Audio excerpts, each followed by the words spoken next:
Good afternoon and welcome at the webinar of the MI-Safe package.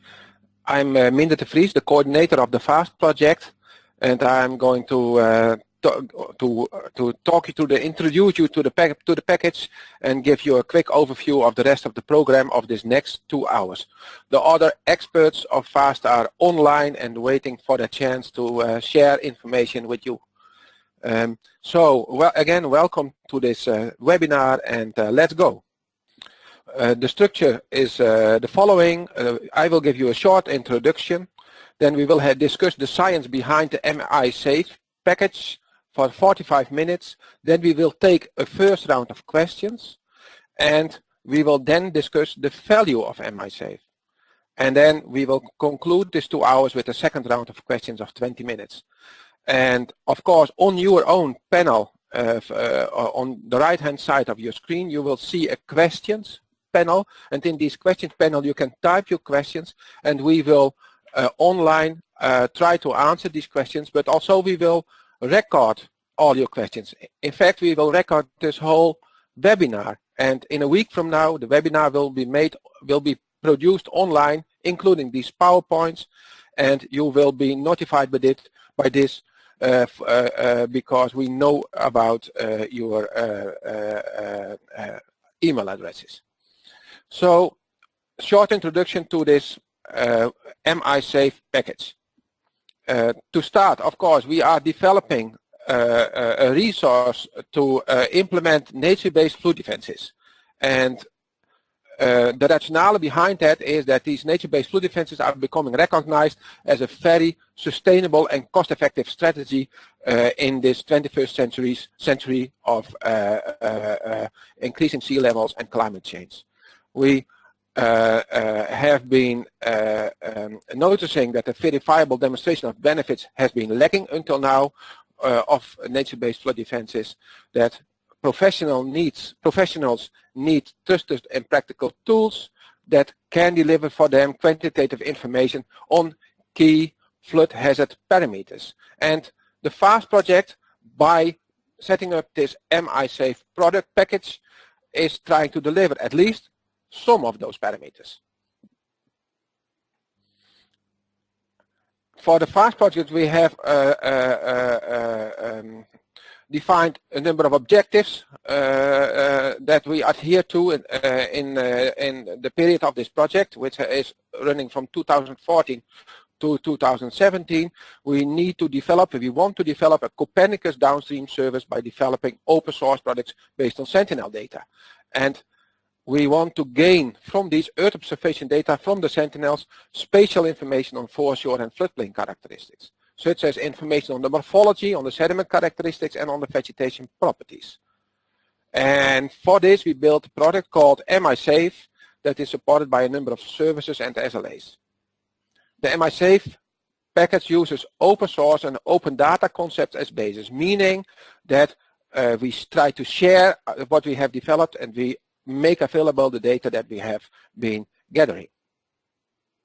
In the FAST consortium, you find 5 institutions in 4 countries. Deltares is the lead institution. I, the coordinator, am from Deltares. Other institutions are, of course, the University of Cambridge. Iris Muller is online, listening in and going to present in a minute. Geo Ecomar, our colleagues from Romania.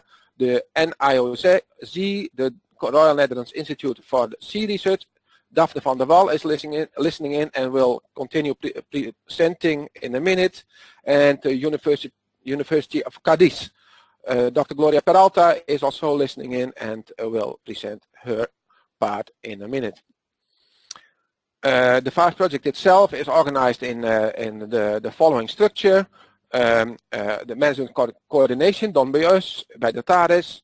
The content is generated in the work packages 3, 4, and 5, where we do the remote sensing, where we do the biophysical ground referencing at case study sites, and where we do the data integration and the tool development. And in work package 6 and work package 7, we have been working to disseminate the results, and we are now in the phase of demonstrating the product package that we have prepared, called MISafe. In this point, I will conclude my short introduction on the project and will give the podium to the work package leaders of the three work packages where the content has been generated. And the first of the work package leaders is Daphne van der Wal of the NIOS, and I will give the podium to her. Daphne, here you go. Thank you, Mindert. So yes, we will now focus in this webinar on the remote sensing as part of MISafe. And we use remote sensing to assess the characteristics of the foreshores, to understand how foreshores function, and also as a base to predict their value for flood events. And the remote sensing in FAST and in MISafe relies heavily on the European Copernicus program, because MISafe is a downstream service, Copernicus downstream service. Within this Copernicus program, there's a series of satellites to observe the land, the atmosphere, and the oceans. And I will show you how we retrieved information on foreshores from especially the Sentinel-2 satellites in particular. And well, these satellites have a multispectral imager on board, MSI, and at the moment, well, there's two Sentinel-2 satellites that are in orbit, and together they revisit a place on Earth every 5 days under the same viewing conditions. The data that are required are of the land surface, so including inland lakes, but also the coastal zone. So that means in this case up to 20 kilometers from the shoreline. And they gather that information in 13 spectral bands, as you can see here. So not only blue, green, and red, as you would normally have in a picture, but many more bands, many more wavelengths, and this enables us to better characterize the land surfaces and the coastal surfaces, in particular to characterize the vegetation characteristics. And the spatial resolution, you can see that in this column, varies from 10 meter to 60 meter. We make particularly use of the spectral bands that have a 10 to 20 meter spatial resolution. Well, apart from these Copernicus satellite sensors, we also make use of the Landsat missions. You can see here the spectral bands that it acquires information in. It has slightly less bands, also a slightly lower spatial resolution, but it has a big advantage, and that is continuity. As you can see here, there's a long period of Landsat missions that have built up a large archive of data. So if we're looking at long-term changes, then these Landsat data are very valuable.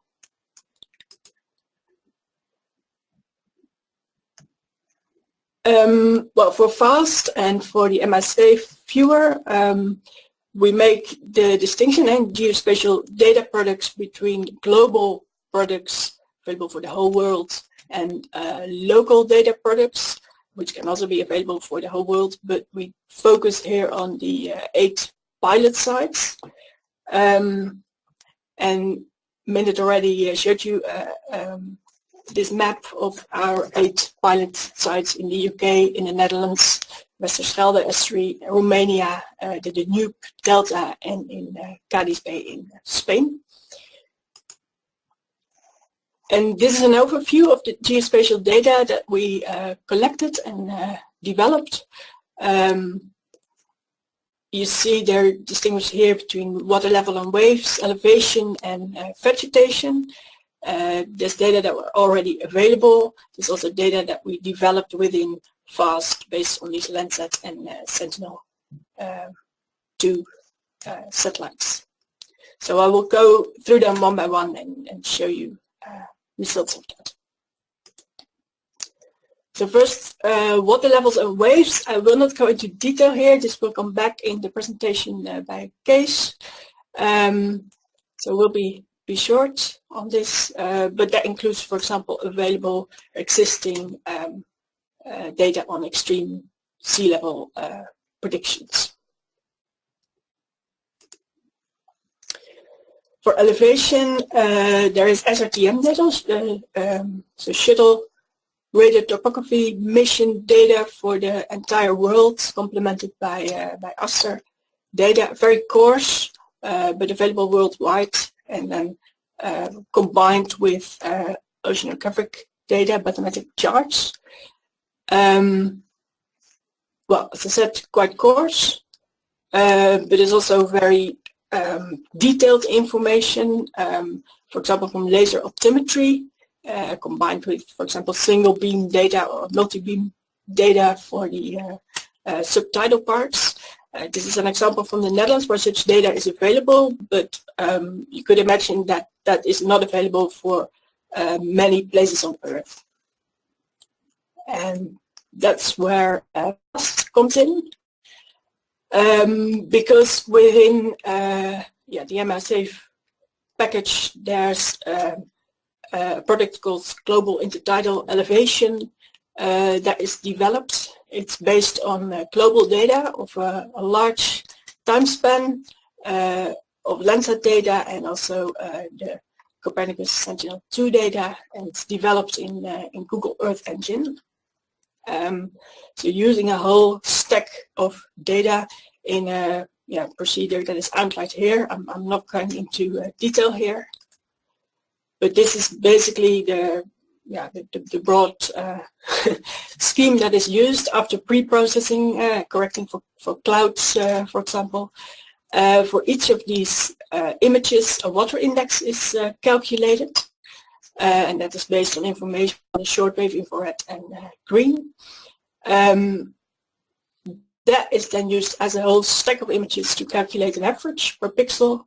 From that, an inundation probability can be derived, and with the help of tides data available globally, an elevation is then produced. And that results in elevation maps, for example, here for Cadiz and here for Tillingham in the UK.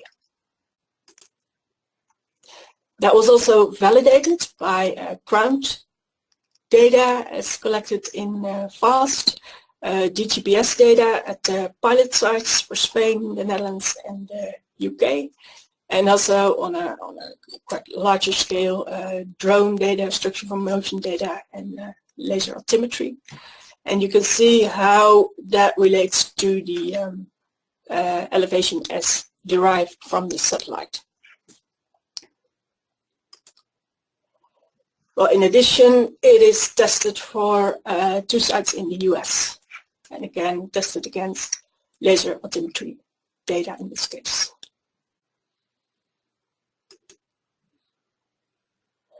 Well, then we move on to vegetation. Again, there is information there on a global scale, on a European scale. This is an example of the Korean land cover that has been reclassified here to suit the needs for the MI-SAFE package here, to focus on the intertidal areas and the marshes.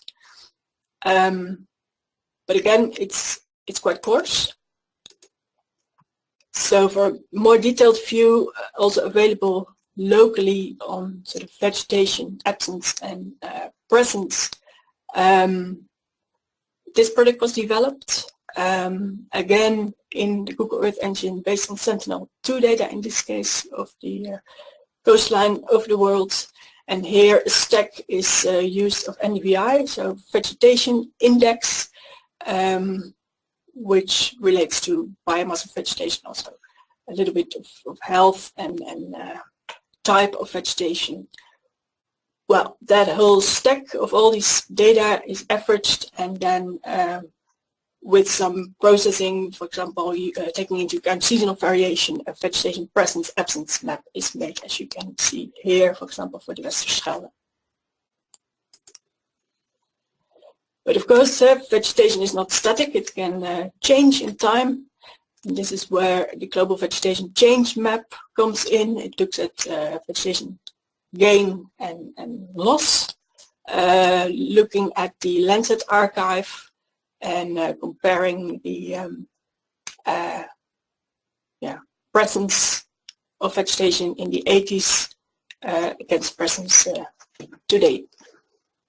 Well, then the NDVI, the vegetation index, is also presented here as snapshots in time for all of the case study areas on a very detailed scale, again based on Sentinel-2 images.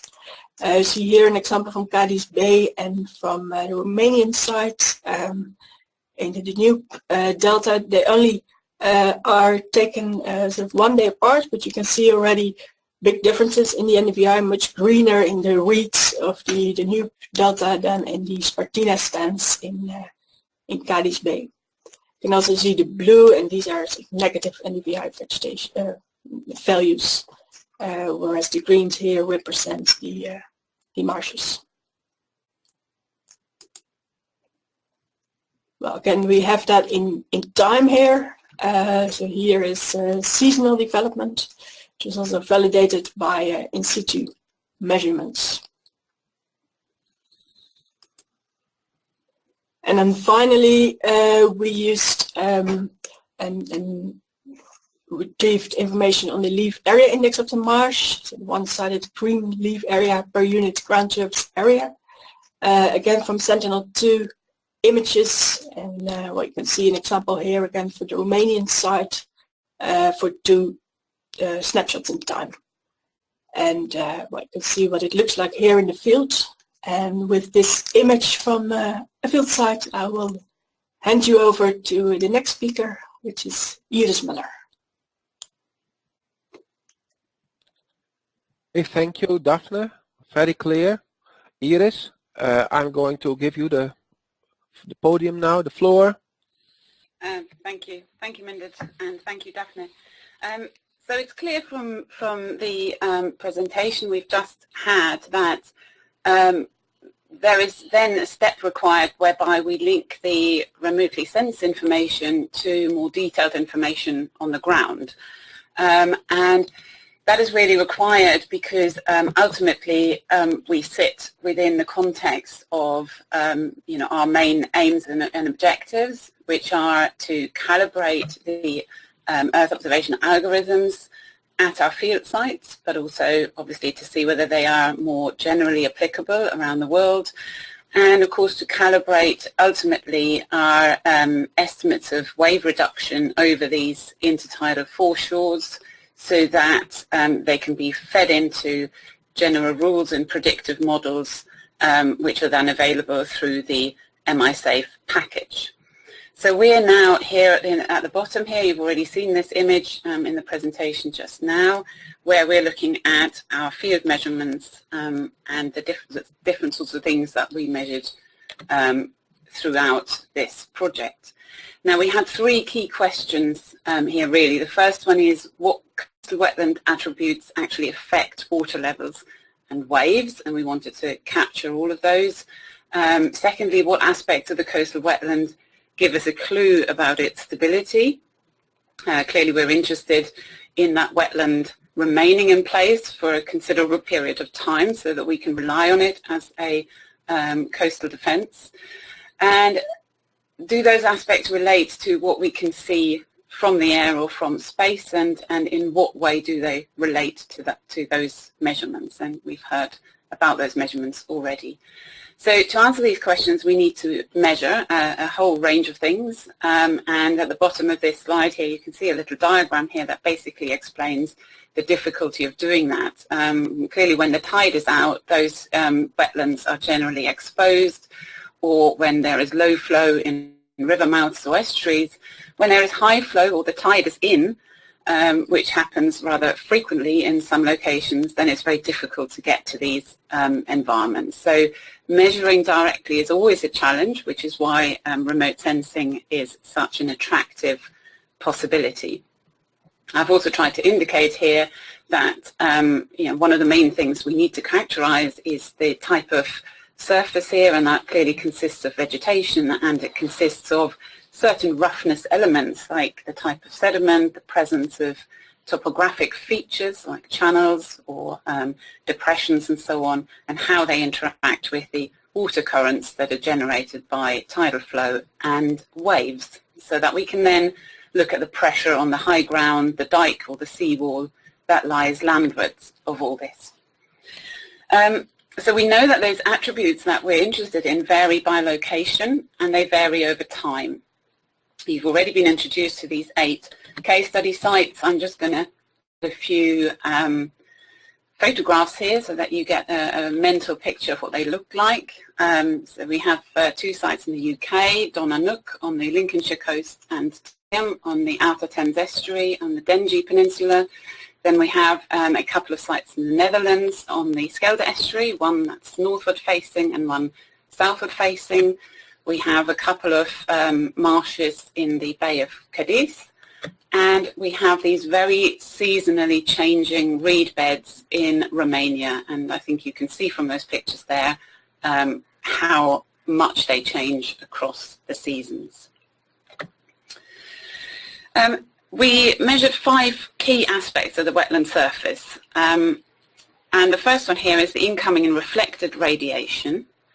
This clearly varies depending on the type of surface you're dealing with, and we're interested in linking these to what the satellite sees so that we can start to validate and calibrate our hydrodynamic models with the characteristics of that vegetation that matter in terms of flood and wave protection. So the vegetation is the second thing that we need to measure, and it's really the biomass, the structure of that vegetation, and there are various ways in which that can be measured, and we've used some quite innovative techniques such as side-on photography to complement more traditional techniques of measuring vegetation characteristics. The third one is the measure of the type of sediment and topography, and here we've really had extensive sampling of surface sediments to look at their size, the composition, organic matter present, the roughness features that are present on the surface, things like wave ripples, mud mounds, channels, depressions. All of those things are really important in their interaction with water flow and waves when it matters to us. We've also looked at shorter term fluctuations of those features in terms of how they change between tides, how they change over a year in terms of how much sediment comes in, how much sediment is deposited, and whether the wetland itself changes its characteristics, its internal structure, if you like, over time.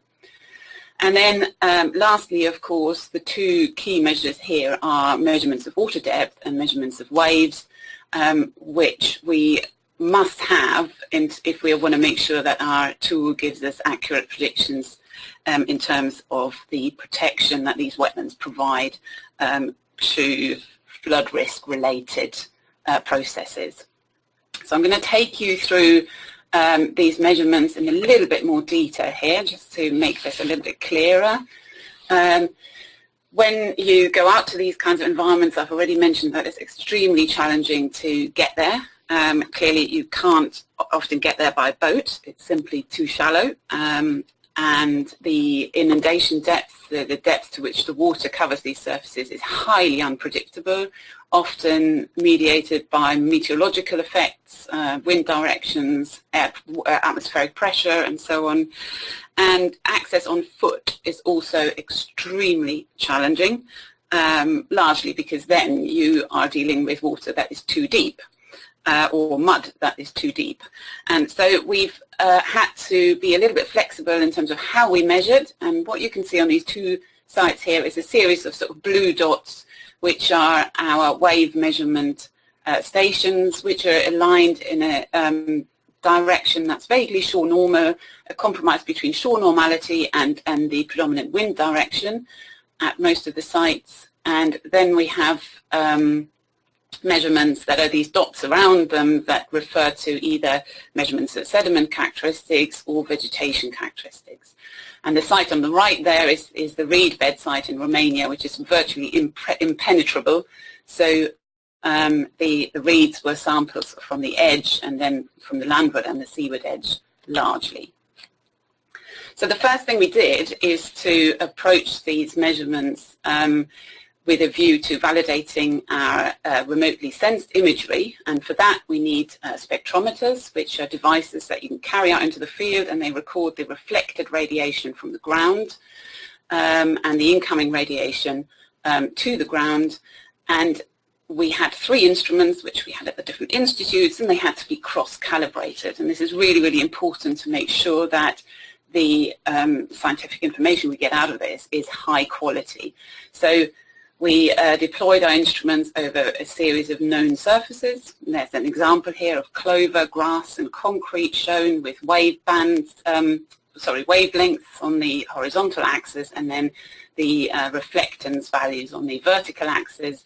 And our 3 instruments performed relatively similarly, but there are subtle differences, and these differences have to be known clearly in order to then deploy these instruments in the field. Which we were then able to do. So we were then able to collect detailed field spectra at locations that are commensurate in scale with our sampling of the vegetation characteristics, which was largely done on a 1 by 1 meter quadrat basis, as you can see in the bottom right here. So in the top left you have an example of one of those reflectance spectra from the field with wavelength again on the horizontal axis and reflectance on the vertical axis, and you can see that that spectrum, the blue line is our continuous field spectrum, corresponds to some extent to what we might expect theoretically a vegetation spectrum to look like, which you can see in the top right there, the stippled line in that B plot. But it does deviate from that slightly, and those deviations are really important because they relate to the properties of that vegetation that potentially affect the degree to which that vegetation reduces the energy of waves and water flow across it. You can also see in the bottom left that when we take measurements that correspond to different wavelengths as sampled by Landsat or by Sentinel-2, and we convert them into NDVI by doing the appropriate computations over time, and here the x-axis is time. You can see that those measurements vary quite a lot, but that they're relatively well calibrated between our field spectra and the spaceborne platform measurements from Landsat and Sentinel-2. So we can use these relationships to look at seasonal changes in these vegetation properties. And we pick these seasonal changes up also when we sample biomass from these plots, and this was done directly by harvesting the above ground plant matter and then drying it and weighing it. And you can see in that plot at the top there that the biomass really does vary quite a lot seasonally at the different quadrats. Shown on the x-axis are lots of different quadrats that were sampled at our UK site, and here that red quadrat is just illustrated by the top-down photographs here, and you can see the seasonal change visibly in those photographs. What is interesting then is to relate that kind of change to the structure of the vegetation, and we've deployed some quite innovative measurements for bed roughness, both of the vegetation, which you can see on the left here, where the vegetation is photographed from the side, and then you can get all sorts of measures of the height, the structure, the density of the vegetation from that, which you can then feed into the hydrodynamic models. And you have on the right-hand side a roughness board, which tells us that the roughness across our field sites on the unvegetated tidal flat was already really quite different. You can see on the bottom plot here that between Spain, the Netherlands and the UK, we saw quite a varied amount of bed roughness on the fronting tidal flat.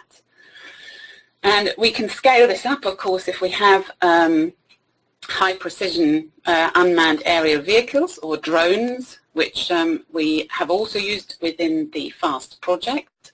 And these can be used then to get a much more extensive spatial map of these vegetation properties, the NDVI, but at a resolution that is much higher resolution than we can get from spaceborne platforms, and that is much easier to relate to our field measurements. So we have effectively an intermediate scale level here that we can use for the cross-validation calibration between the field and the spaceborne platforms. And on the right here, you can see that we can also get very detailed elevational maps from that can pick up the roughness elements that are present on those surfaces. As part of those kind of measurements, we're clearly interested in also in the temporal change. So rather like with the vegetation, we also want to know how the surfaces here respond to wave impact and tidal currents, and perhaps seasonally changing sediment loads. So we have used a whole range of different measurement techniques here. SD sensors on the left, which use light diodes to look at variations in the bed level. We've looked at the sensitivity of the surface to shear forcing with a tall vein at the top, and then we've got sedimentation erosion tables that record the bed elevation over longer timescales, and I'll say a little bit more about that in a minute. What is important, of course, is that all these measurements are sort of situated on an elevational gradient generally when you're on the coast, and that elevational gradient is very important when you look at what happens to waves propagating towards the shore. And as you can see from these two plots here, which show a cross-shore coastal profile where the distance from the land to the sea is from the left to the right in these plots, given in meters for the UK site and the Dutch site, or one of the UK sites and one of the Dutch sites. And you can see that the slope and the general sort of topographic context is really quite different between our different field sites too. The red lines on here are the locations of our water level and wave measurement stations. So clearly, where there is a rapid decrease in water depth, we have an effect of that on the waves as well as an effect of bed roughness. But all of this is fed into the models, and then we can tease out the relative effect of these characteristics.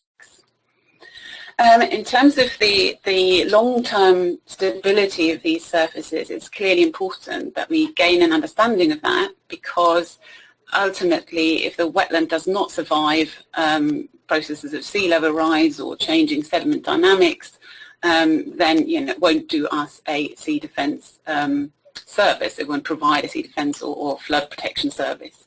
So we have also got an extensive network at our sites looking at annual deposition of sediments, which is the sediment deposited on these square kaolinite markers you can see in the top left-hand photographs.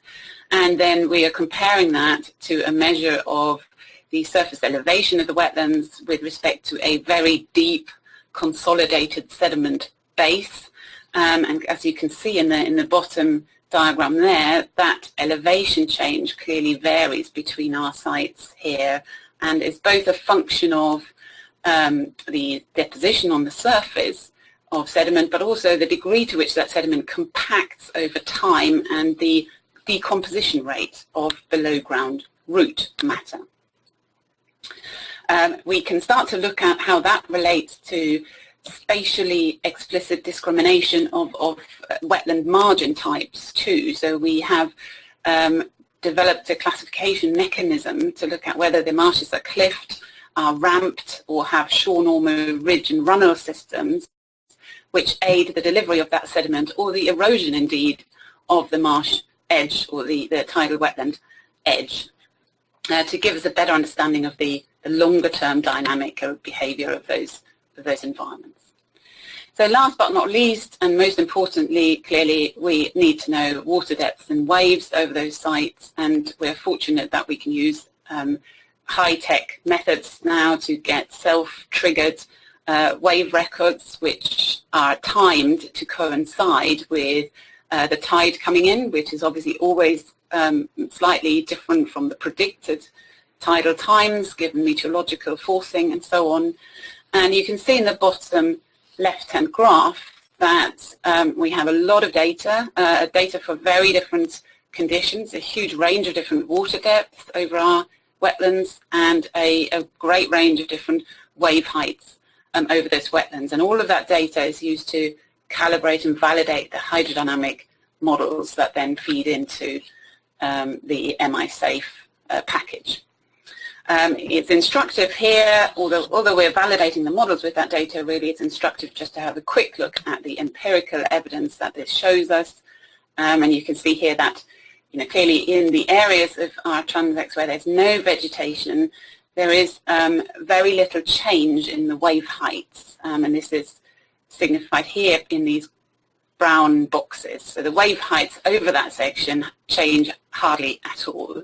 When you get into the vegetated part of our wave recording transects, you can see a negative change in wave height across those parts between 20 and 80% depending on the conditions, and also depending on the type of vegetation. So we've got reed beds in the top two plots and marsh vegetation in the bottom two. So this data then feeds in to calibrate the models, and at this point I will hand over for you to find out a little bit more about how those models are built and how that then feeds into the MI-SAFE package.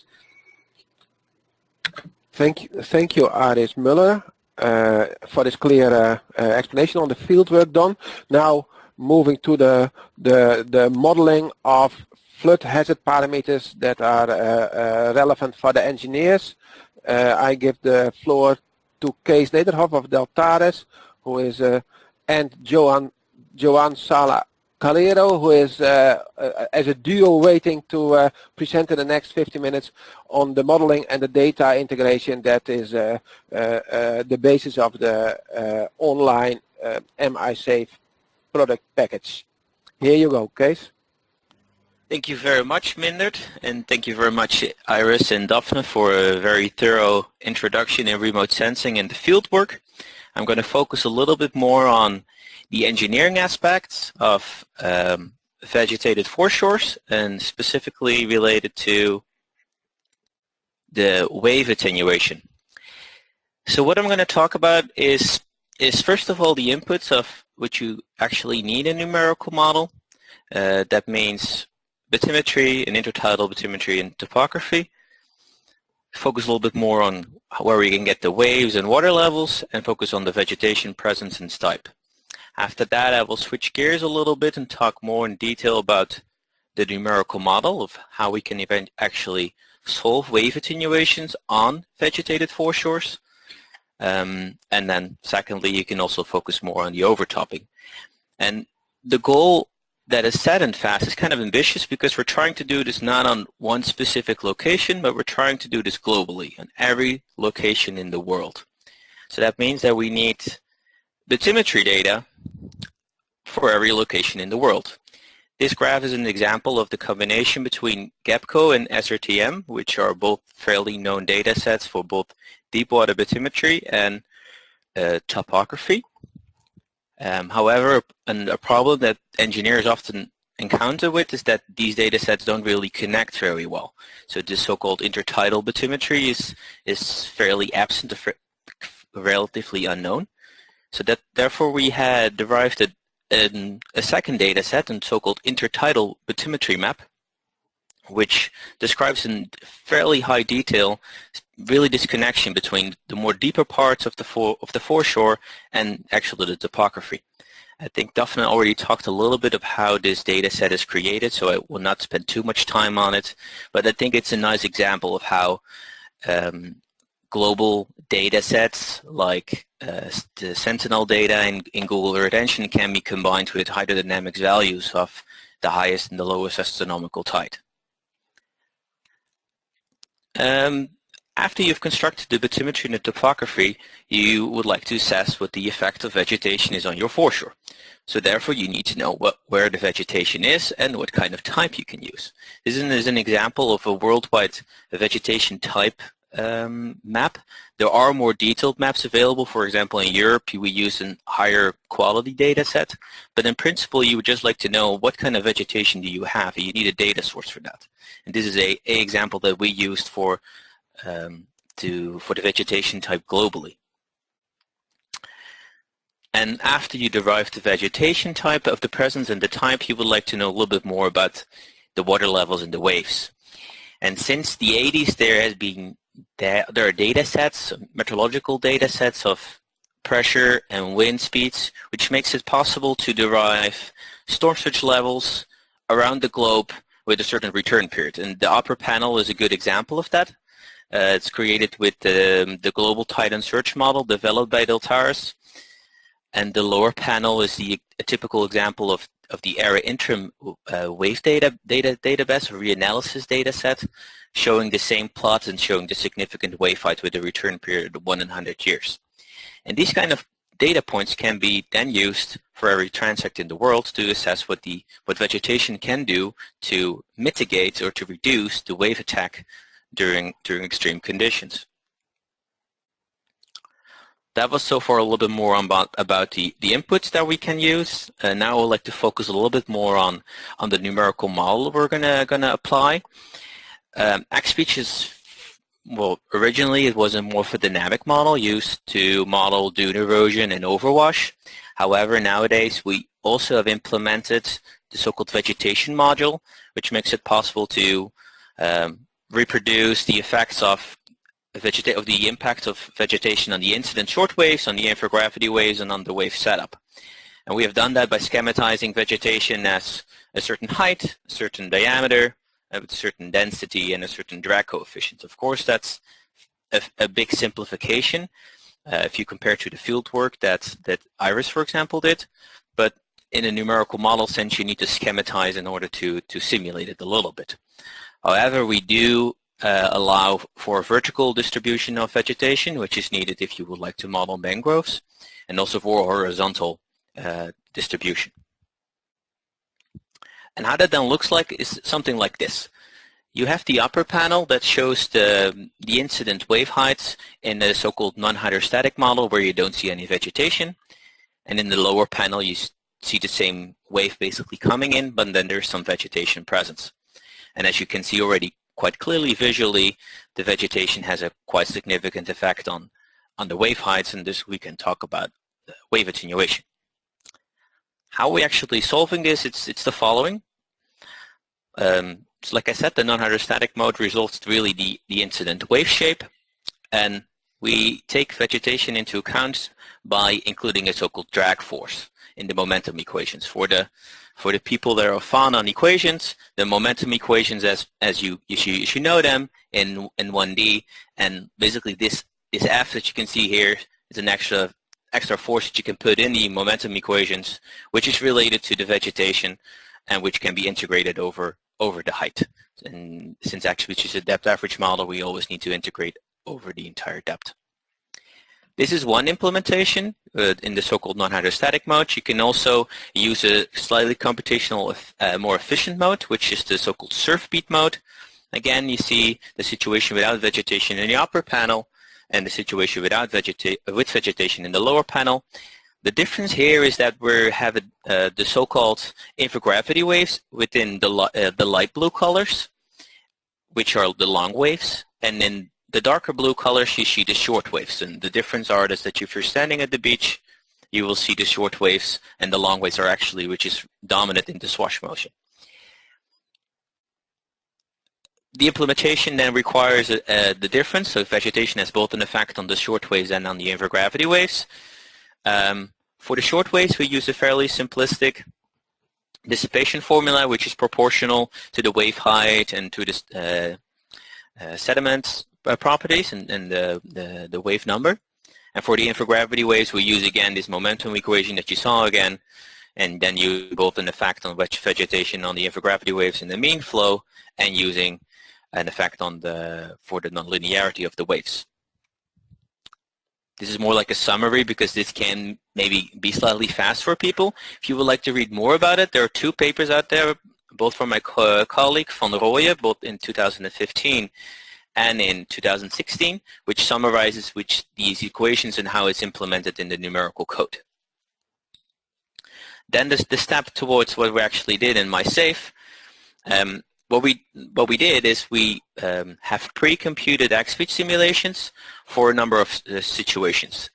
This is needed because we would like to, on the fly, to give you an answer on any transect in the world. So it's not possible to calculate do the simulation while you click on the browser. You need to have a pre-computed XBeach simulation ready.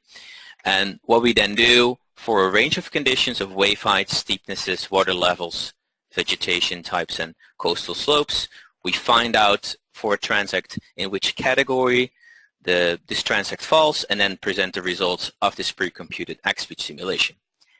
And how that then will look, you can either base these results on global data. That means you use data available at every place on the world.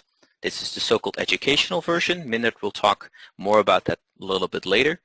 But then you can see what the wave height is and what the effect is of the vegetation on there.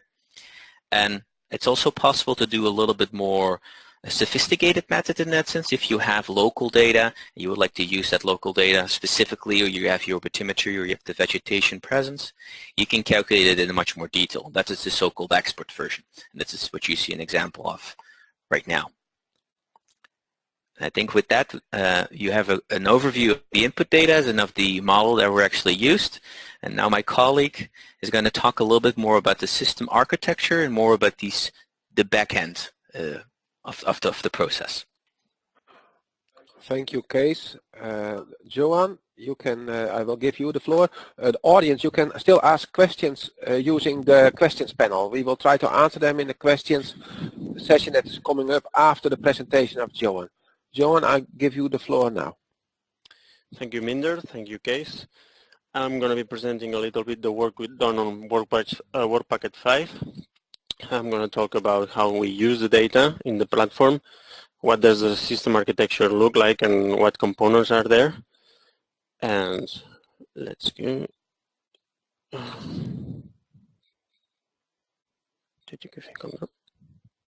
Oh yeah, here we go. The MySafe viewer is the visible part of the platform. Well, you can see a map on the right side, and on the left side we can see the results tab, the data tab, and the wiki tab. On the data tab is very interesting because we can select all the layers available and preview them directly on the map. We have a legend also. For every layer it changes. On top of that, we can go to the study sites. We can move from one to another. It's in the middle position.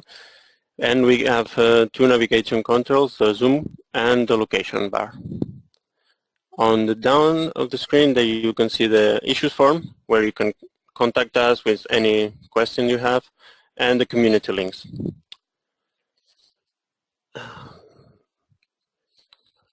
Following slides presents the system architecture. It's a very complex software tool divided in many components. The visible one is the MySafe portal. That portal handles the user interaction with the clicks and the map, and it's a web-based application. Sends the processing to the backend. The backend is a WPS service based on the OGC protocol.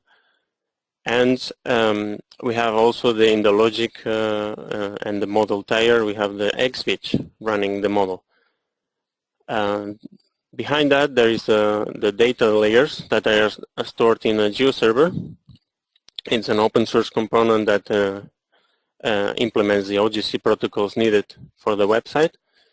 That is the WCS, Web Catalog service.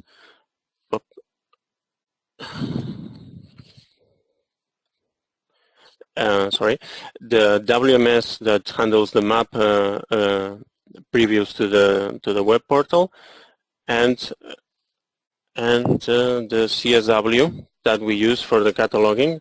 We have also an instance of GeoNetwork to describe all the layers we have in the platform. The transect results, the pre-calculated transect results, are stored in a PostgreSQL database and with a PostGIS extension. And behind all that, we have a file system that holds all the layers. And, well, to mention here, we have all the generated layers with the Google Earth engine from Earth observation data.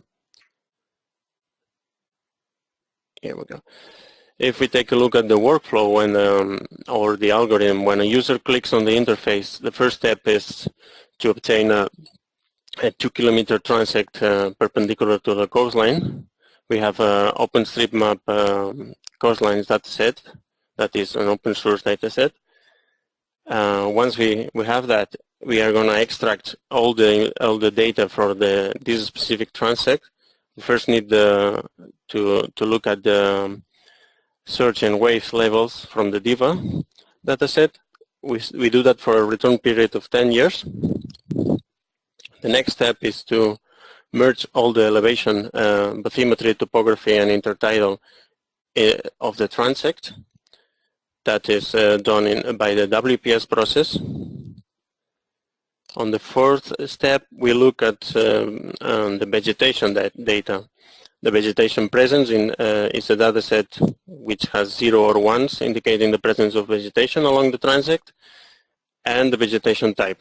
So for each cell, we gather what type of vegetation is there. Finally, we put all this together with the sort of the equations that Case presented, and we calculate the attenuation and the required crest height. On the layers panel, you can find these layers for the coastlines and the DIVA. You can find them on the global sub-menu. Then the elevation data, as I said, the GEPCO is used, bathymetry, SRTM on the topography, and in the middle we have a precise intertidal elevation. We merge those data sets, giving priority to the intertidal elevation. Finally, the vegetation data. This can be seen along the transect by a green line, as you can see in the first figure, and the vegetation type that we extract directly from the Corinne dataset for Europe, and the globe cover for the rest of the world. Now we're going to move to questions, if there are any. I'm going to... Thank you, Johan. Let's move to the questions. I think there are a number of questions already posed, but I cannot read them. We thought we are going to handle some typed questions first, and then go to a round of questions from the audience in audio modus. We have a question on the diagram with wave height, steepness, water depth, and the effect by any growth on the foreshore of Chris van Son.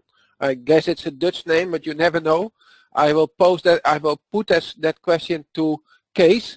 In case you can switch on your webcam and answer that question. I'll talk about that question. Yeah? Sure. If I understand. Oh, I'm muted?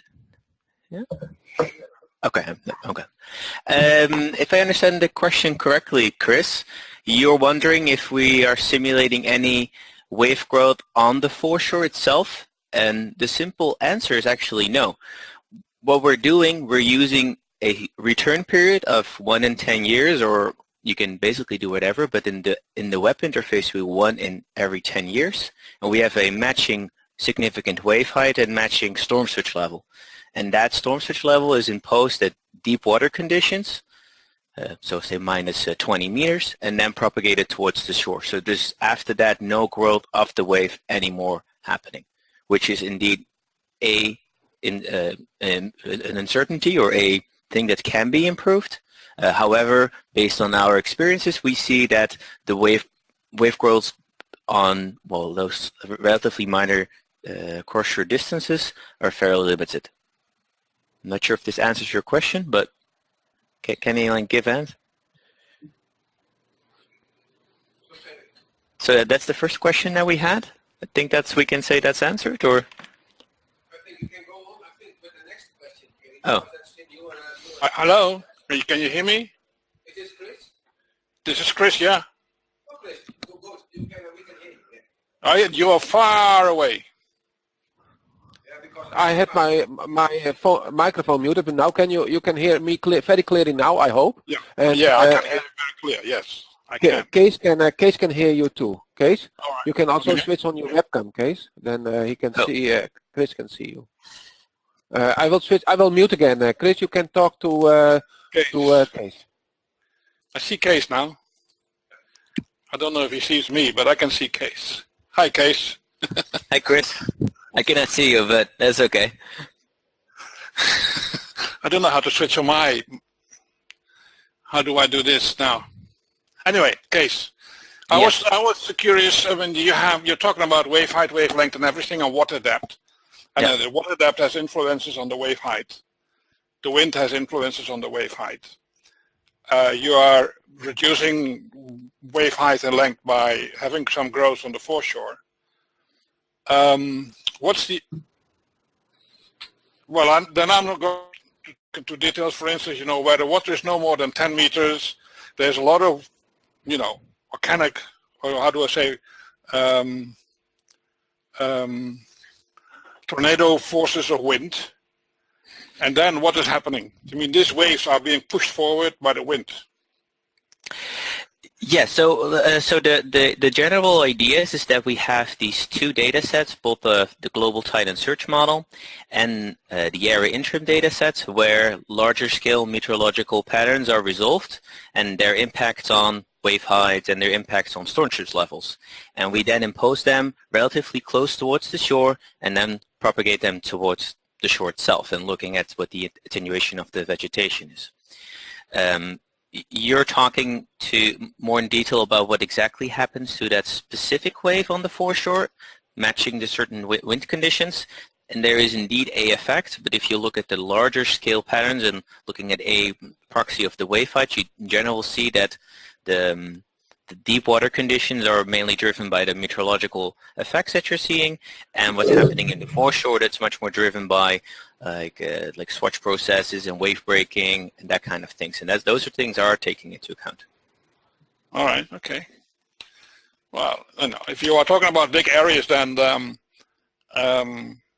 it's not so easy, I think, to control or to make control of the wave heights and the length. Yeah, like there's definitely a limitation in there. That's completely right. But in general, like what you do is you simulate 2 kilometers cross shore. That's like sort of the distance that you're using these XBeach models for.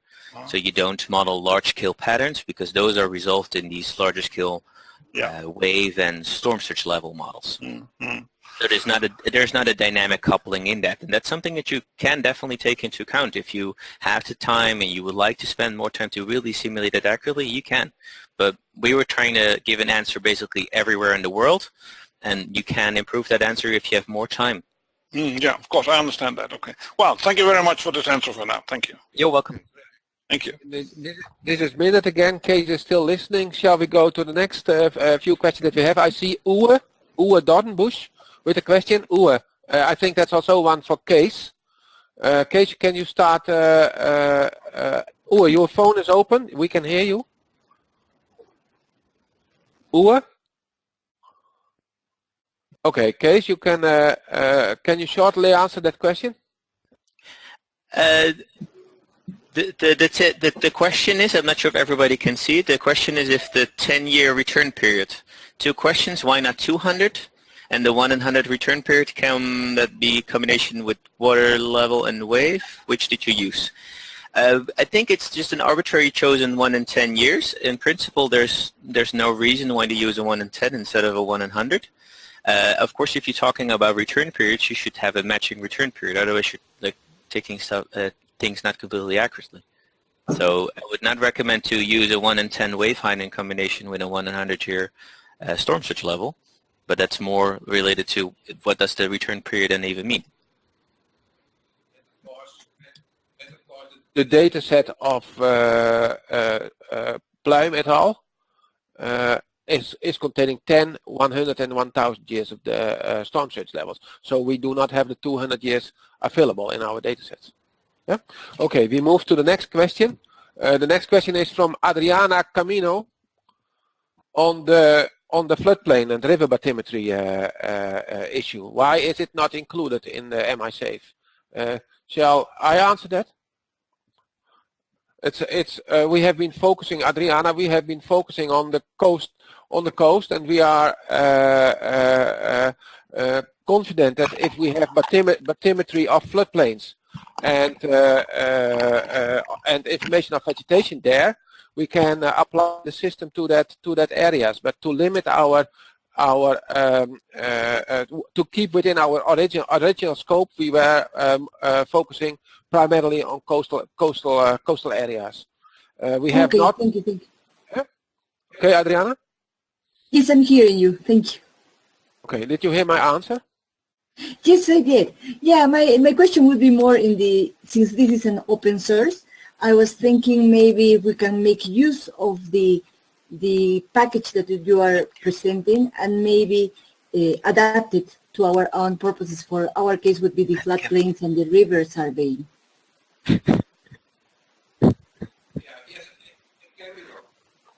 Done easily, but we are looking for in our open source and open data community for teaming up with other groups to make that step to other systems that we do not cover yet. Oh, I understand. Sure, I know which stage are you now. Thank you so much. Okay, Adriana, thank you very much. Is there another question? Okay, Joanna Grossa, who raised her hand. And then we go to Julia Monroy. Julio. Can you find Joanna? Okay, Joanna, you can speak. Your microphone is open. Hello? Yes, we can hear you. You can hear me. Sorry, I'm Ioana Groza from Romania. Sorry, one question is, I'm not a specialist in modeling, but from looking to this, I wonder if your model, for example, could be applied for a normal river. Yes, you know, we have the Danube, you had the pilot in Danube Delta, but for example, if your model could be used to model the influence of these wetlands, for example, along the Danube, how they could influence the impact of, let's say, high flow that comes sometimes, like was the, I don't know, in 2006, 2008, 2011, and so on. Yeah, I can answer this very shortly. In principle, if we have the hydrodynamic data on the waves, if we have the information on the bathymetry, if we have the information on the vegetation, which we can get from Earth observation and of course from local datasets, then we can do the same application to any site. And we call this an advanced modality, an advanced version of the package that we have now. And I will explain that later together with Kees after the break. After this question session. Sorry, this is not a break, but consider this an energizer for the next round. And the next question is, okay, do you have this model? How do you transfer this into the practice, for example, of a local authority? How she knows, I don't know, an authority knows that can go to you and know what to do there, or how you put this into the practice? Because this is my question. Now, you have this model, it's very specialized with data. Probably, if you show that the last slide where you see the waves, he understands something, but not for the rest. How can somebody, not specialist, understand what is the use in it for it? Yeah, Jana, this is this model XBeach, where you are referring to, is what we call an open source model with a very large user community of about 10,000 people, and we continuously train these people in using that model themselves and setting up their own schematizations with it. In this spring, we organized the Delft Software Days. In this next autumn, in October, November, we organize another Delft Software Days, which we offer opportunities for people interested in these applications of this model with its data sets to get acquainted to it and to make the next step. So this is a thing that has been done before, train users in the use of this software. So we expect that it will be possible with your own group of people that could be interested in using it. I will come back on this in the next round of presentations in a moment. Okay. I hope this is clear. And we go now to the last question, which is from Julio Monroy, and then of course all the other questions will be registered by us, and we will be able to come back to those questions through email later after this session. Okay, Julio, are you online? Can I hear you?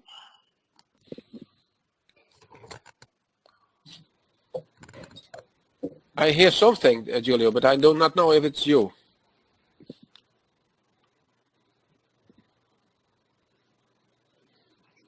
Okay, the microphone is off. No, it's on. The microphone is on. I hear something. Oh, he has no microphone. Okay, Julio, the answer to this question is that I will show you what is online after this round of questions. This is a nice bridge. Thank you for this question, Julio, to the next part of this presentation. A lot of this package is online. What we call the educational and the expert products and services, and we will go into that in a minute. And from there you can see, can judge what you can need of those products. Thank you very much. I think we move on now to the next round of presentations. We are reasonably on schedule. We will try to keep the schedule as much as possible. I think I have the honor of starting with the next presentation. Here we are again. I had some small technical issues. Everything is working. I will talk you through the demonstration of the products that we have online, and then start with explaining on advanced services that we can produce in the MI-Safe package together with Case, and Gloria Peralta of the University of Cadiz will round this presentation off with an explanation on what we can do for you now and after the FAST project in working further together on increasing functionalities and use of this package. We called it the value of MI-Safe. We have been listening to the presenters of the science part, the last 45 minutes, the science behind MI-Safe, and on the value we are much more focusing on the use of these products for applications. So what are we looking at? You got some images already in the first 45 minutes on this MI-Safe package. It's an online platform, and in this platform we are serving out all this data, global data layers, high detail local data layers, and our modeling application. And we produce information there on flood hazard reduction of vegetated coasts for any coast on the planet, quantified in wave reduction on the toe of a dike or on the end of a foreshore, and recalculated into a crest, eventual or imaginary crest height of a dike behind that foreshore. Furthermore, the MI-Safe package is a team. The team of these 5 partners combined with their expertises combined and their tools combined to be able to deliver the services to you. and it's a community. The community, the open source community and open data community that is being managed and hosted by Deltares, which we are proud of to see that this community is growing and alive and helps us to broadcast these software packages into the world. And the package we are talking about now, MISafe, has in our opinion some unique features. It helps meeting the requirements of professionals that implement nature-based flood defense strategies, and it does that by having online and easy-to-use web application. It is as far as we know, and we have been looking around, the first service offering a worldwide estimate of parameters related to flood risk by coupling these Earth observation data from Landsat and from Sentinel and the sea level data and wave data and vegetation parameters. It combines a global data set and it combines local analysis of high spatial resolutions for the study sites in the online modus. It is based on transparent and verifiable scientific insights. We have documentation online, and in the science of documents, which are also online, you can read how we have been doing all the work and how we have been, and you can see there the documentation of our methods and protocols. And it uses these open and standard OGC formats and open source modeling that also delivers access to our online databases. The open source model XBeach, I already explained, has a large community that is working on this model, and that's co-developing the model together with Deltares. And the team, that's us. The presenters of today you have heard, that is helping you to deliver investigations for your site or your challenge, if that is relevant.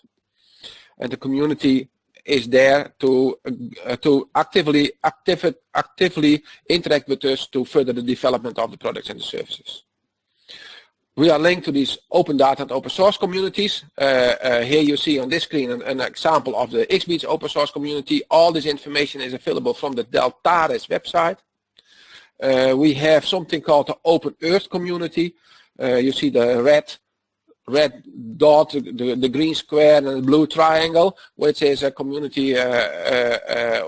It gives you the basic concepts and ideas on which, for instance, XBeach and is developed, and on which FAST is developed. We are very actively building on that community. Here you see one of our directors, the science director of Deltares, Jaap Kwaadijk, focusing on that again. We like to share this data and these models because we think this is the way forward as Deltares to make really progress and on understanding how, in our case, coastal systems work and how they can contribute to flood hazard reduction. The FAST project and therefore MISafe package is part of the Delft Software Days. We have been spending time in the Delft Software Days last 3 years already on explaining this software to users, and in 2017 we will do that again. You can go to the Delft Software Days website and find information on what we are planning to do. And on the 31st of October there will be a FAST day with explanation and also hands-on training of FAST applications of using the MISafe package. In MISafe Online, which I will go to in a minute online to show you something, we have two levels. We have the educational level, which delivers a global coverage. It gives you access and visualization of all the global coverage maps that we have been producing. So that is about elevation and bathymetry, but we have delivered an intertidal area map which has not been existing before. we, the FAST team, that is a vegetation type and vegetation cover database online, and we have delivered this vegetation cover based on Sentinel data of 2015-2016. And there is a waves and storm surge database online, which we use to predict the wave heights and as input for our models. For the educational version, we predict the effectivity of vegetation for the 10% likelihood storm. That's a 1 in 10 year storm. You can go to the science behind all this information online, and you can find videos of all the methods that we used online. And there is also a link here to those videos, who are also available on YouTube. The expert level is the high resolution version of the MI Safe package, where you can go to a study site, of course, and find high resolution information. High resolution information, again, elevation and bathymetry, but now using local depths. Vegetation type and cover, but now using NDVI, high resolution NDVI and leaf area indexes. Using waves and storm surges of 3 different occurrences: the 10%, the 1%, and the 0.1% likelihoods.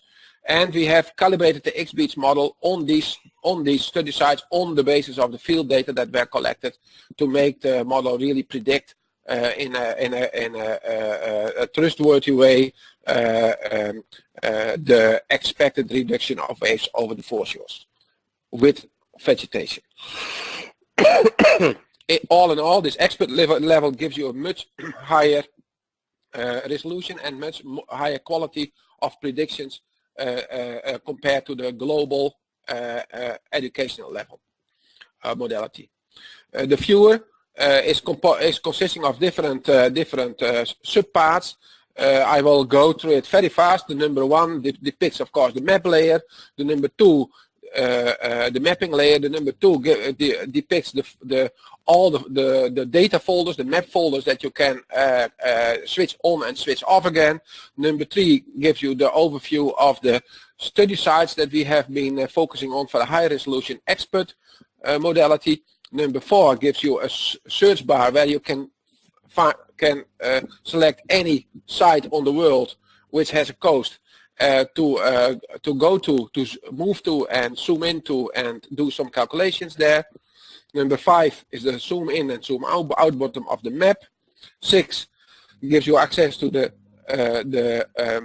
database with the online maps. All the maps in box number 2 are available online in NetCDF format and using an Inspire convention definitions, and you can download parts of the maps there. Number 7 is the legend of the active map that is shown on screen. Number 8 gives you access to the tweet and the Twitter and the Facebook of accounts of our MI viewer, which helps you to pose questions and follow the news. And number 9 gives you email access for joining the community and for the reporting issues. Number 10, on the left hand side top, you can see 3 tabs called results, data, and the wiki. The data is now active, that shows the folders. The results will be shown in the next slide here, where you can see the results in more detail now. A case of Tillingham is shown here. Number 15, I'm looking on the map screen. Number 15 is showing you the transect of the 2 kilometer transect that we use to make calculations on wave reduction over the foreshore. Number 11 underneath shows you the results. That is the collection of all the data that we have available for this study site. You can see results for the 1% likelihood storm. You can see how the what the water level is, which is the blue box. You can see the green, the brown area, which shows you the bathymetry. on top of that you see a green line which shows you the vegetation, and you see two lines, blue dots, which is the wave reduction, wave height and wave reduction without vegetation, and the continuous blue line is the wave reduction curve with vegetation. On 12 left top you can see three more boxes called the science behind. Here you find the wiki page describing all the science behind our work, the value of, which I'm talking about now, and the use of MISafe, which gives you videos on how to use this interface. Number 13 shows you that there is vegetation present and that this vegetation contributes, in this case, to wave attenuation. And number 14 gives you all the coordinates of this project, being a EU-funded project in the FP7 program related to Copernicus and with our 5 partners. So let's have a look at the interface itself. I have already opened the fastopenearth.eu. You can go there also if you want. I'm going there now. At least I'm going to try to do that. That is, of course, a piece of cake. Here it is. This is here you can see the pop-up screen of the MISafe tool. In principle, I would like to fill in my email address here to keep track of the people who are using this tool. This screen shows you some information on the background of this MISafe interface, and it highlights that you can fill in a join community form to help us grow the online open source community further. If I agree with our limitations on using the software, I can continue. I cannot continue if I don't agree with these terms. You can also click Contact Fasting, which will give you an email form to ask questions or propose suggestions, and you can join the community here. I'm going to continue, and that means that I'm now in the online live MISafe viewer. Let's go to, for instance, the data tab, and let's go to Tillingham study site, and I'm now moving blindingly fast to this site. I have been zooming out to give you a little bit of the idea what the fast global imagery is about. I will activate the intertidal intertidal elevation map, which we have for all coasts of the world, and I will also add the vegetation presence, which we have for all coasts of the world, and I can also add the vegetation change, which we have for all coasts of the world. And if I put this on top of that, you can see me moving something, and zooming in a little bit, you can see little red spots where vegetation has been lost in the last 20 years. If I do now a calculation outside of a study site is here where you see the blue stripe, that's Tillingham. If I do it here, I just click on the map. It's loading. It's now collecting all the data from the databases. It shows you a 10% likelihood storm event. It shows you the intertidal elevation elevation map, which is this part of the map. The dark part here is the GEPCO depth map, and it shows you a storm surge level of 1 in 10 years. It shows you the wave elevation at the toe of the dike without vegetation, and the blue one with vegetation. Furthermore, it shows you a confidence map with all the with information on how confident the databases are that we are using in this educational version for this area, because it changes where you are on the world. It shows you a story telling what the graph is showing you. For instance, you can see that the intertidal vegetation has a length of 590 meters. that the water level setup is 3.7 meters, that the significant wave height is 3.2 meters for this 10% likelihood storm event, and that the estimated slope of the transect is about 1 in 366 meters. And for the sensitivity tab, you will see that outside fast study sites, we are not giving you more information than this, because the quality of the information is limited, and we do not want to be too confident about our results in non-study sites.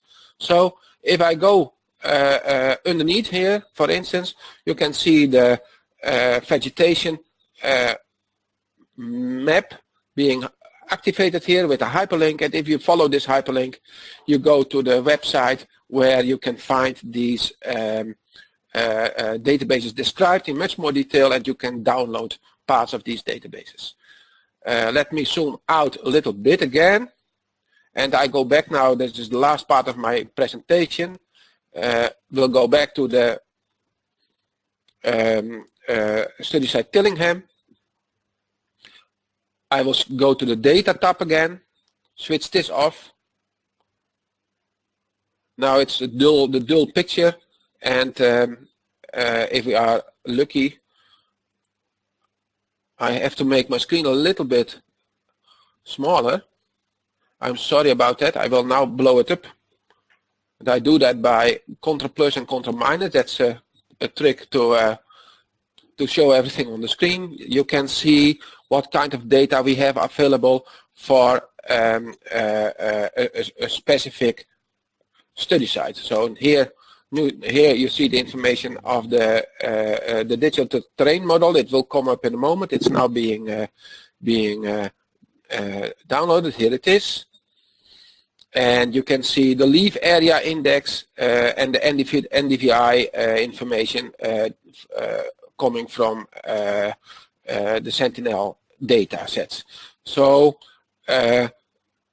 you can imagine for these study sites we have much more detailed information available than for the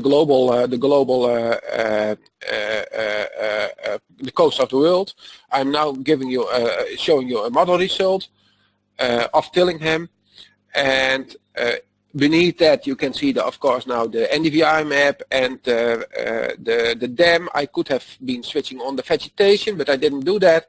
But here you can see now the highly detailed results of the calculation. This is a real XBeach calculation. This is not plucked from a predefined data set. This is calibrated against field data, and you can see now the effect of the vegetation, which is the green sort of line on top of the salt marsh bathymetry. This is the dike behind the Tillingham salt marsh.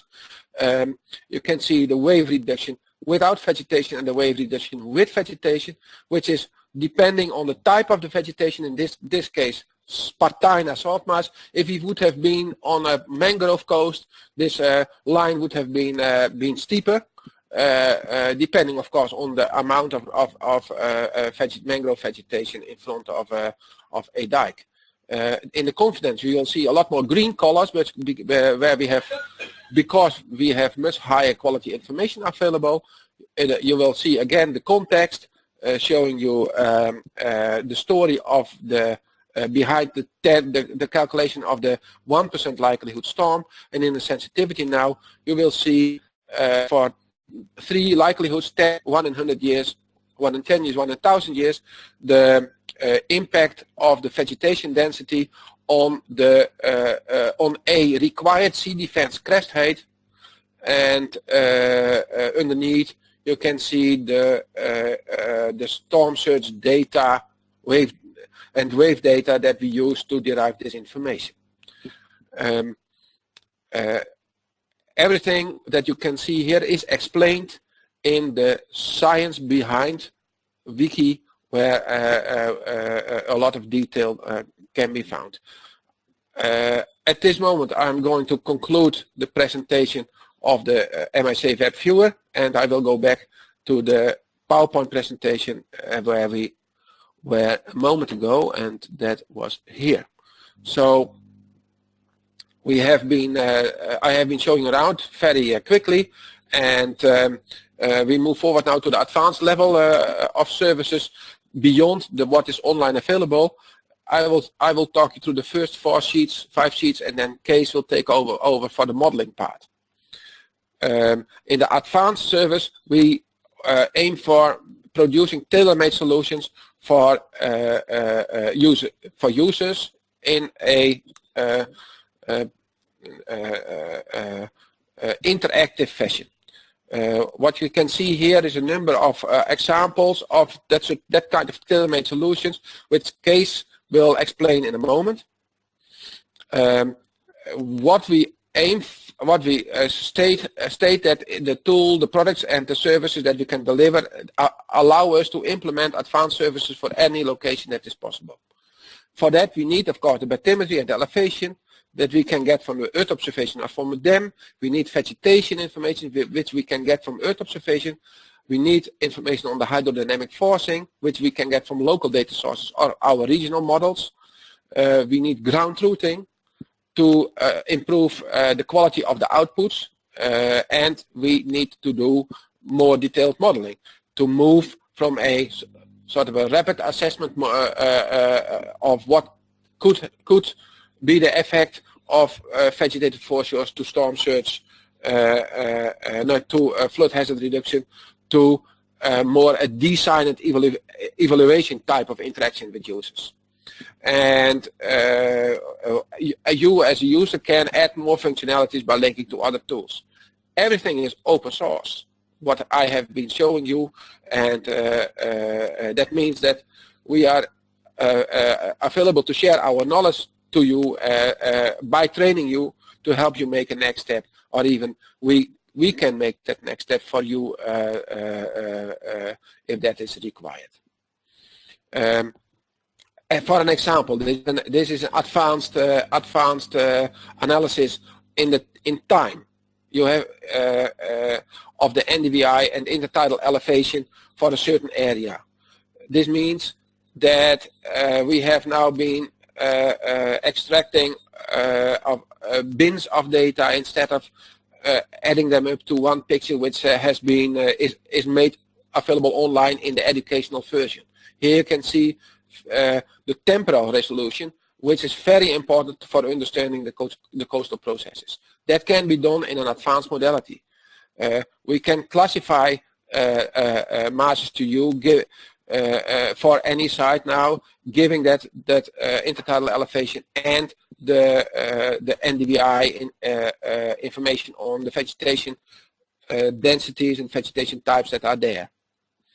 We can go to even more high resolution classification of masses if we use the drone imagery. You have seen an example from IRIS, and we have integrated in the Tillingham site, we have integrated the drone image on top of the other images in the online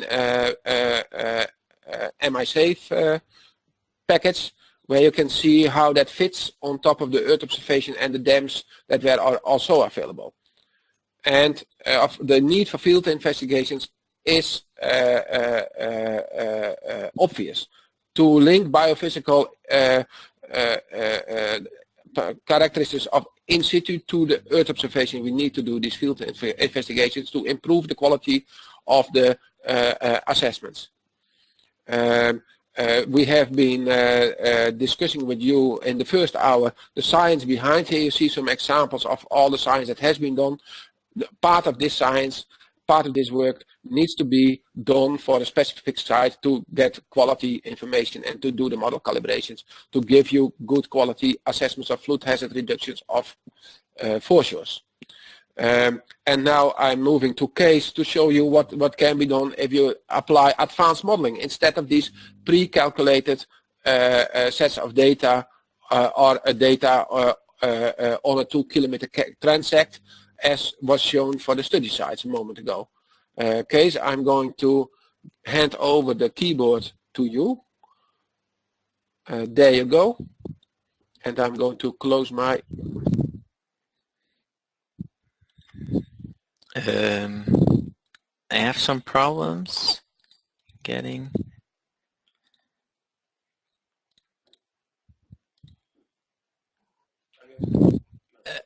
I don't have the control of the slides, but Oh, I will try it again, please.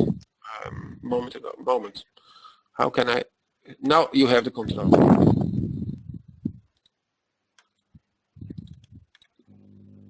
Yeah, must be. No.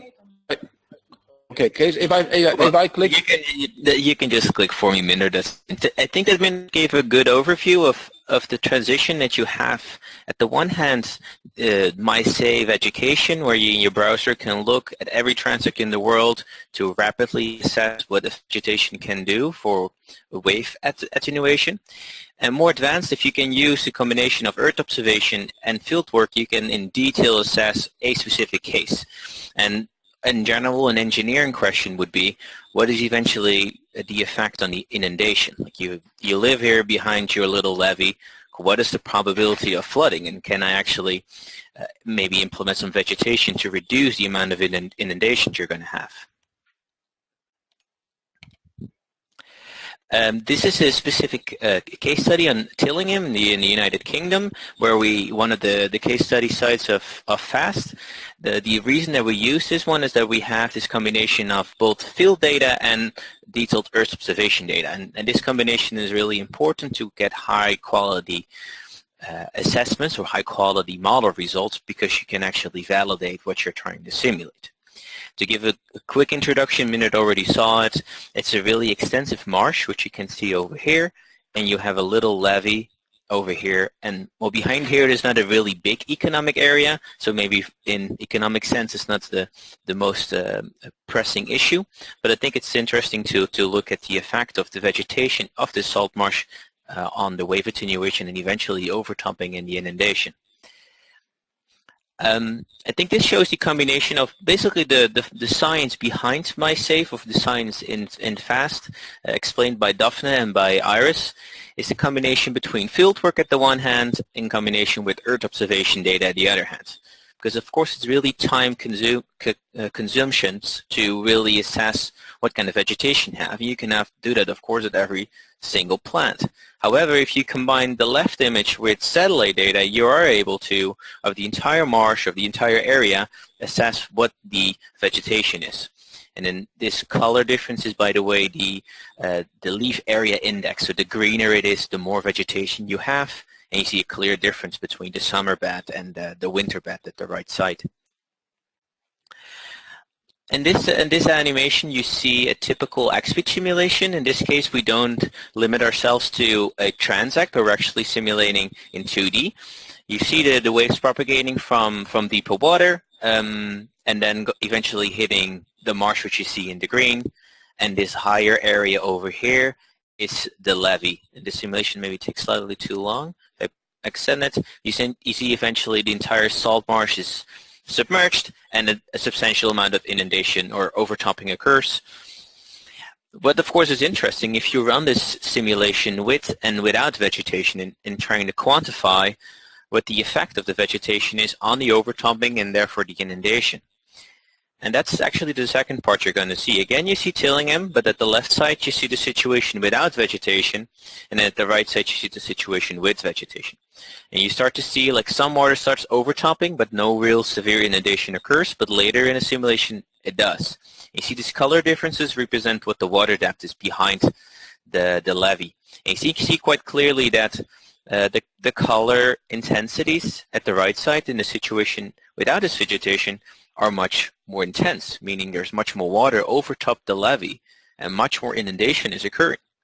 So these advanced tools makes it possible for you to quantify what the effect of vegetation is, and then you can start asking questions.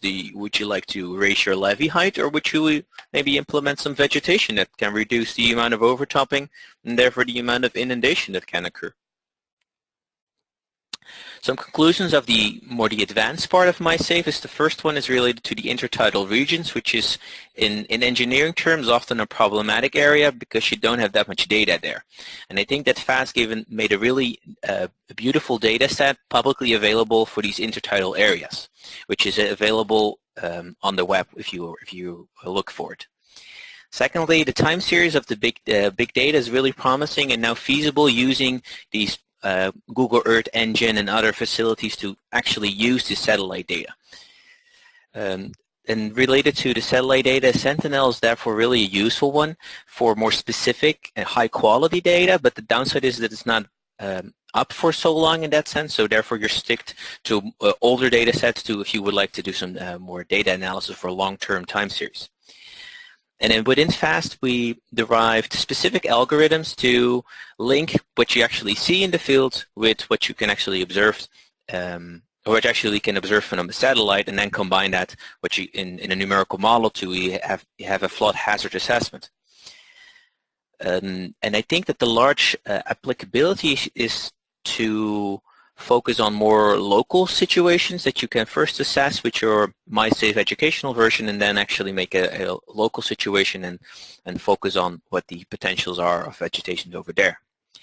And so far, I think we've seen a lot of synergies between the different types of fields. So on one hand, you're more the remote sensing branches versus more the engineering modelers. And you see nicely that these things can come together and actually provide something useful for society in talking about reducing flood risk for people that are vulnerable for that.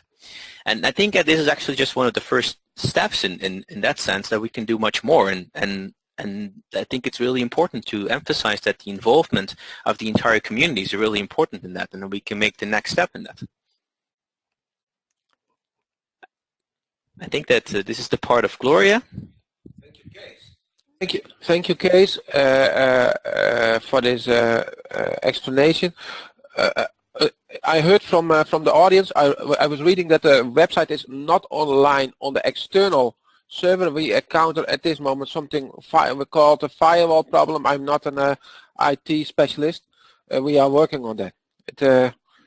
It's unclear for me what is exactly happening, but we will get it online ASAP. Gloria, I'm going to give the screen to you to give us the last part of the presentation, and then we can go to the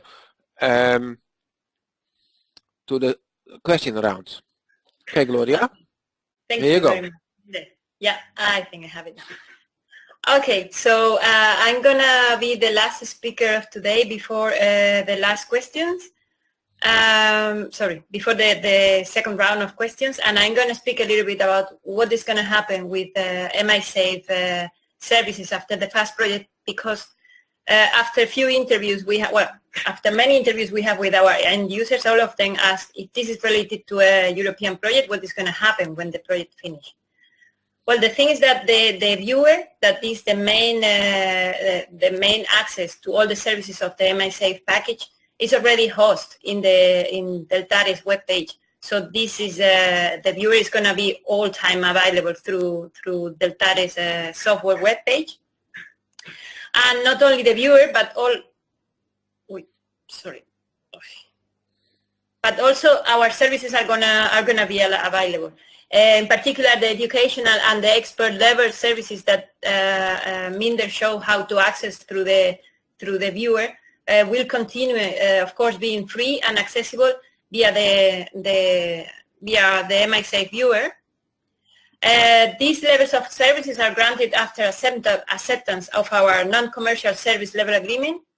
Right now, when you access to the viewer, you have to accept the disclaimer to access, but very soon we will add the list of conditions that you need to accept to use the viewer.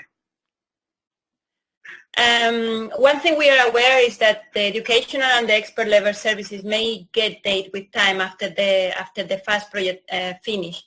However, we expect that with future projects and with the input of the advanced level services, we are going to be able to update some or most of these services. About the advanced level services, well, the FAST consortium that is together for this project will remain active after the life of the project to provide the advanced levels of services. The provision of these services is going to be granted after the acceptance of the corresponding commercial service level agreement, And this commercial service level agreement is going to be personalized case by case after interaction with the FAST consortium. So if an end user has a specific request, they only have to contact the FAST consortium, and after having an interaction, then we will specify what needs to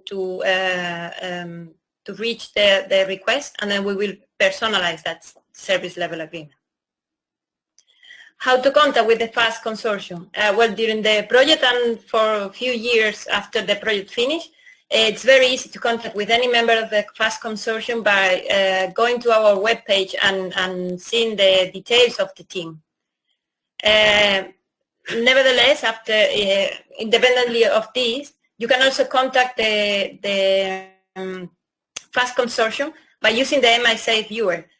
When you access at the beginning to the viewer, you have a couple of ways to contact us. One is by clicking in the contact the FAST team, and that opens an email address to send your request. And you can also contact us by filling in the form of the joint community.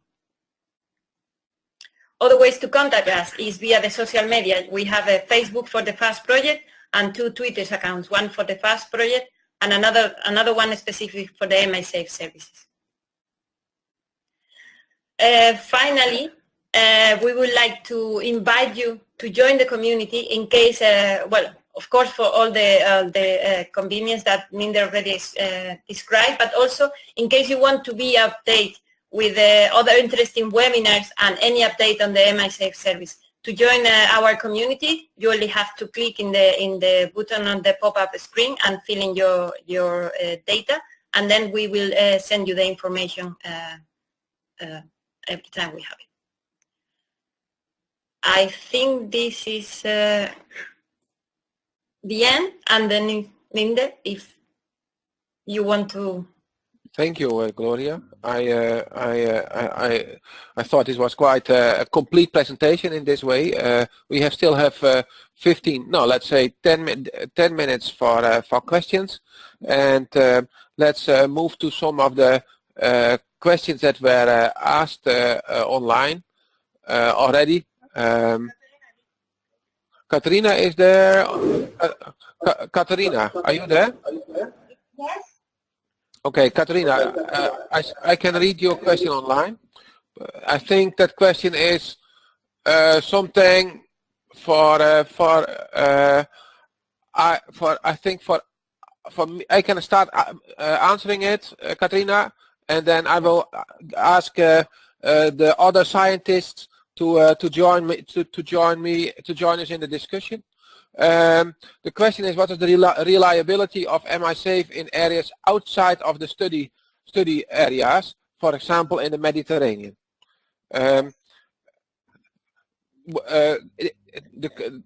In a sense, the data sets outside of our study sites are not calibrated and are on a less detailed resolution. If you go to the confidence tab in the calculation results part, you will see that you have less quality data. That means that using the MISAFE viewer in its educational modality for a coast in the Mediterranean will deliver less quality results, and moving to a higher quality results will mean that you need to interact with the team to put in higher quality maps to make the next to move to a higher quality of output. Okay. But still for this side you have, let's say, data from satellites, for example. Yes, we have data of satellites, but for instance, the Mediterranean does not have a very big tide. It has practically no tide. That means that our intertidal map is not very helpful in deciding on the bathymetry and the elevation. And we have, of course, a vegetation cover map and the salt and a salt mass typology. This will be of reasonable quality, but if the salt mass characteristics deviate from the Spartina masses that we have been using from our calibration on the study sites, the results will be less precise. So it depends a little bit on the area where you apply the model, how good the output will be, and it will be better in areas with more tides because then the elevation mapping will be better. Okay, thank you. Next question.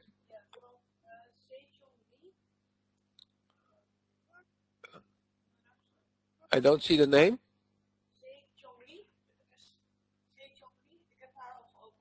Okay. Sejong Lee, I can see that. Iris, I think this is a question for you.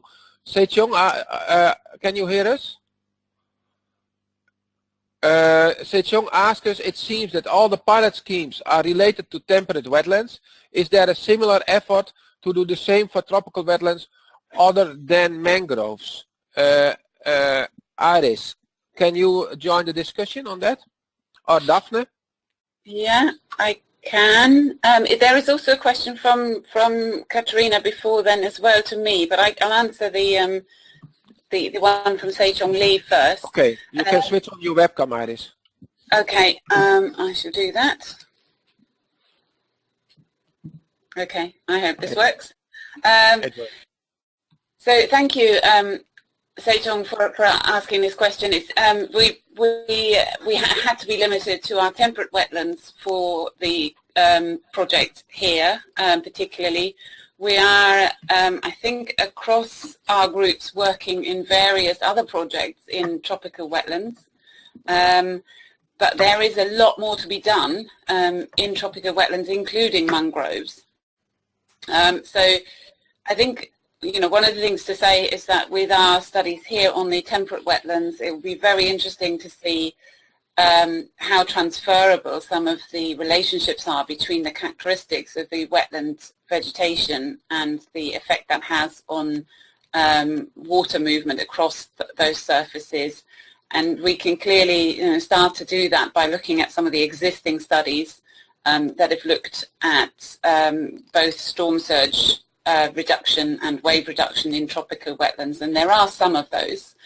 So there is some information already out there on case studies, but linking this to Earth observation data has not so far been done, and that's clearly something that, you know, we could do into the future, and that would come under some of the more detailed work we could build in terms of, you know, moving forward from the FAST project.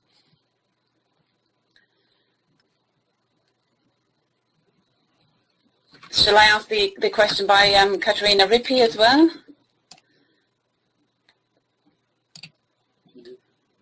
Mindit, I cannot hear you. This is a good idea. You go to Katerina now, and then we go to Thomas, and that who asked a question to Case. Okay? Okay. So Katerina, thank you for that question too. Yes, you are correct. We are using our field measurements of the presence of vegetation, the characteristics of the vegetation, the relative proportion of, you know, soil, the characteristics of the soil and water within each of the pixels effectively that relate to the Earth observation products in order to validate what we see from space. And we're using our drone images as an intermediate scale in order to do that. So I hope that answers your question. Okay, but we understand how it works. You are very difficult to understand, Katerina. I hear an echo. Sorry, I cannot hear you that well. There are connection problems with you, Katerina. We will move to the next question of Thomas. Thomas van Velen, who has a question for Kees, I guess. Kees, can you go answer that question? Yeah, I Can you can. repeat it? Can you repeat it also a little bit? Thomas was asking a question related to the modeling, how the leaf area index is used in XBeach, since in the numerical equation she saw only the influence of stems and the stem diameter. Well, first of all, Thomas, thanks for the very you're a really good observant in that sense. You're completely right. The trick is that you, since this is a field case, we do know the height of the vegetation, and if you do know the height, then you can estimate the rest of the parameters. However, in the numerical model, since it's depth average, you don't take into account these individual plants. So you calculate, in that sense, an average drag coefficient in the water column. So, valid point. I think this shows the necessity of having some field information, but after that, in the numerical model, it's again combined as a simplistic drag coefficient. I hope that answers your question. Yes, okay, yeah, thank you very much. I hope there is also some information about it online. I haven't studied all the documents, I have to admit. On the website of MySafe, on the public wiki, if you can go there, if you're on fast.openearth.eu and you click on the science behind, we have actually a table of all different vegetation types that we've seen in the case studies of FAST, showing also their values that they have. So if you say you are at a different area, which is where you don't know anything about the vegetation properties, you can find some kind of range values, which is typically which is observed. So maybe that's useful if you would like to apply that. Okay, I will check it out. Thank you very much. You're welcome. Time for the next question.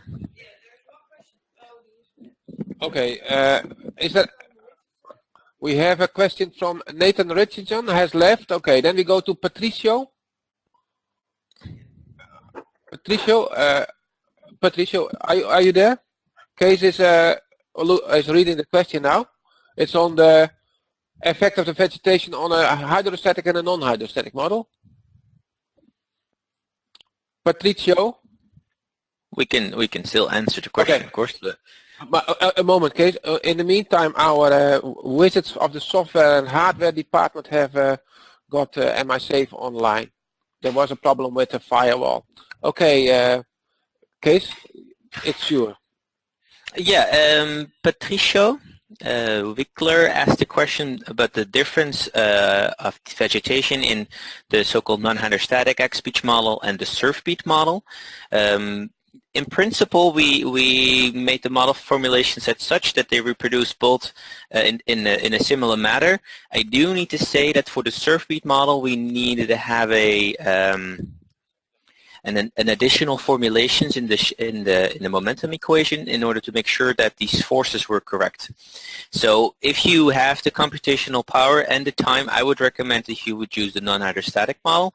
However, the surf-beat model has performed fairly accurately in the past, and you can also see that if you look at the paper of Van Rooyen 2016, where we compared it to multiple lab experiments showing that we were both capable of simulating the wave attenuation and the wave setup both in the non-hydrostatic and the surf-beat model.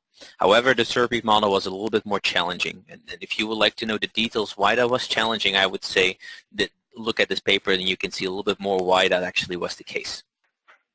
I'm not sure if that answers your question, Patricio. Well, then we assume it did. Minute, I think I answered that. I think we reached the last question. This is a question of Thomas, because we are now in the end of our the last seconds of our meeting. Thomas, you had quite an extensive question. I think that's something worth to email you about. But we have put much effort in calibrating the model to the data sets that we have been collecting in the field. A lot of that is in public deliverables from the FAST consortium team. part of that is not yet available because our PhDs are still working on papers that describe what has been analyzed. I suggest you go to the Science Behind wiki page from our MISafe interface to start reading there. And if you go to the top level of the wiki, you can find also public documents, public deliverables of the FAST team that could help you further.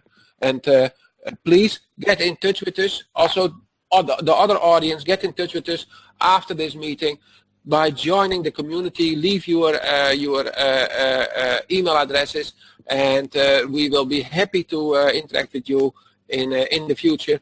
And hopefully we will meet somewhere in the conferences that we are active in as a FAST team, and the Delft Software Days International in October and November with a special FAST MISafe day in which hands-on training is available. So I think we conclude this meeting here. Thank you for attending. It was a great experience also for us to be able to share with you what we have been up to the last 4 years. And there will be another webinar on 22nd of September, and that will be more focused on an earlier time slot to allow also the Asian part of the globe to attend in a nice time of the day. Okay, thank you very much again from our team, and hope to be in touch in the future. Bye-bye.